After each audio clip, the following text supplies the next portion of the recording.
Hi, it's Rajani here. Welcome to Raj cook house. ಈ ವಿಡಿಯೋನಲ್ಲಿ ಮಾವಿನಕಾಯಿ ದೋಸೆ ಮಾಡ್ತಾ ಇದ್ದೀನಿ. ಸಾಫ್ಟ್ ಆಗಿರುತ್ತೆ. ಮ್ಯಾಂಗೋ ಸೀಸನಲ್ಲಂತೂ ತಪ್ಪದೆ ಮಾಡಬೇಕಾಗಿರೋಂಥದ್ದು ಇದು. ಇದಕ್ಕೆ ಫಸ್ಟ್ ಒಂದು ಮಿಕ್ಸಿ ಜಾರ್ಗೆ 1 ಕಪ್ ತೆಂಗಿನಕಾಯಿ ತುರಿ, ನೀರು ಹಾಕ್ಕೊಂಡು ಸ್ವಲ್ಪ ನೀರು ಹಾಕಿದ್ರೆ ಸಾಕು. ಹಾಕಿ ನೈಸಾಗಿ ರುಬ್ಕೋಬೇಕು. ಅದನ್ನು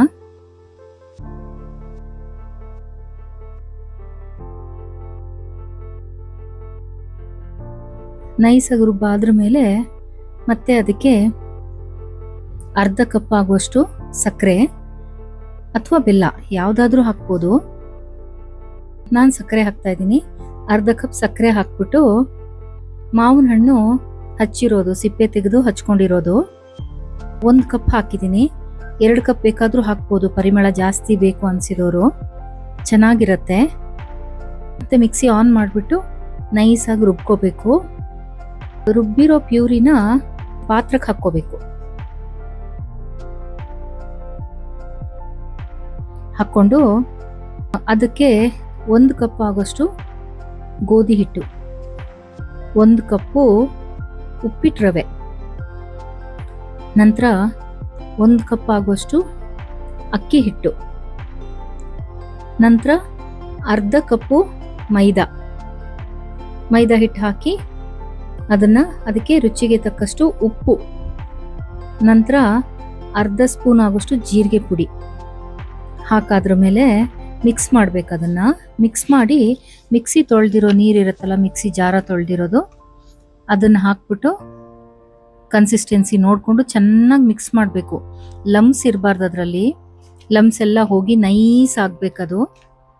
ಆ ಥರ ಆದ್ರ ಮೇಲೆ ಹಿಟ್ಟು ರೆಡಿ ಆಗುತ್ತೆ. ನೀರು ಬೇಕಾದರೆ ಇನ್ನೊಂದು ಚೂರು ಅದಕ್ಕೆ ನೀರು ಹಾಕ್ಕೋಬೋದು. ನೋಡಿ, ಇಷ್ಟು ದಪ್ಪ ಇರಬೇಕು ಕನ್ಸಿಸ್ಟೆನ್ಸಿ. ಈಗ ಹೆಂಚು ಬಿಸಿ ಆದ್ರ ಮೇಲೆ ಅದಕ್ಕೆ ನೀರು ಚಿಮ್ಸ್ಕೊಂಡು ನಾನು ಈ ಥರ ಟಿಶ್ಯೂಲ್ಲಿ ಒರೆಸ್ಕೋತೀನಿ. ಚೆನ್ನಾಗಿ ಬರುತ್ತೆ. ನೋಡಿ, ಈ ಥರ ಹಾಕ್ಬಿಟ್ಟು ತೆಳ್ಳಗೆ ತಿಕ್ಕಬಹುದು. ಇದನ್ನು ಎಷ್ಟು ತೆಳ್ಳಗೆ ಬೇಕಾದರೂ ಮಾಡ್ಕೋಬಹುದು. ನೋಡಿ ಎಷ್ಟು ತೆಳ್ಳಗೆ ಬರ್ತಾ ಇದೆ ಅಂತ. ನಂತರ ತುಪ್ಪ ಹಾಕಿ 2 ಕಡೆ ಚೆನ್ನಾಗಿ ಕಾಯಿಸ್ಕೋಬೇಕು. ಇದನ್ನು ನೋಡಿ, ಈ ಥರ ಎಷ್ಟು ಚೆನ್ನಾಗಿ ಬಂದಿದೆ ನೋಡಿ, ಗೋಲ್ಡನ್ ಕಲರು ಈ ಥರ ಬರಬೇಕು. 2 ಕಡೆ ಕಾಯಿಸಿದ್ರೆ ದೋಸೆ ರೆಡಿ ಆಯಿತು. ಈಗ ಇದೇ ಹಿಟ್ಟಲ್ಲೇ ಪ್ಯಾನ್ ಕೇಕ್ ಮಾಡ್ಬೋದು. ಮತ್ತೆ ನೀರು ಚಿಮ್ಸ್ಕೊಂಡು ಟಿಶ್ಯೂಲ್ಲಿ ಒರೆಸ್ಕೊಂಡು ಮಾಡ್ತಾ ಇದ್ದೀನಿ. ನೋಡಿ, ಇಷ್ಟು ದಪ್ಪಕ್ಕೆ ಗುಂಡಕ್ಕೆ ಈ ಥರ ಹೊಯ್ಕೋಬೇಕು ಚಿಕ್ಕದಾಗಿ. ಇದೇ ಹಿಟ್ಟಲ್ಲಿ ಅಪ್ಪಮ್ಮನೂ ಮಾಡ್ಕೋಬಹುದು. ಪಡ್ಡು ಅಂತ ಹೇಳ್ತಾರಲ್ಲ, ಅದೂ ಚೆನ್ನಾಗಿ ಬರುತ್ತೆ. ಈ ಥರ ತುಪ್ಪ ಹಾಕ್ಬಿಟ್ಟು ಇದು ಸಹ 2 ಕಡೆ ರೋಸ್ಟ್ ಆಗಿ ಕಾಯಿಸ್ಕೋಬೇಕು. ಕಾಯಿಸಿದ್ರೆ ಪ್ಯಾನ್ ಕೇಕ್ ರೆಡಿ ಆದ ಹಾಗೆ. ಇದು ಮಕ್ಳಿಗಂತೂ ತುಂಬ ಇಷ್ಟ ಆಗುತ್ತೆ ಪ್ಯಾನ್ ಕೇಕು. ನಮ್ಮ ಮನೆಯಲ್ಲಿ ತುಂಬ ಇಷ್ಟ ಮಕ್ಕಳಿಗೆ.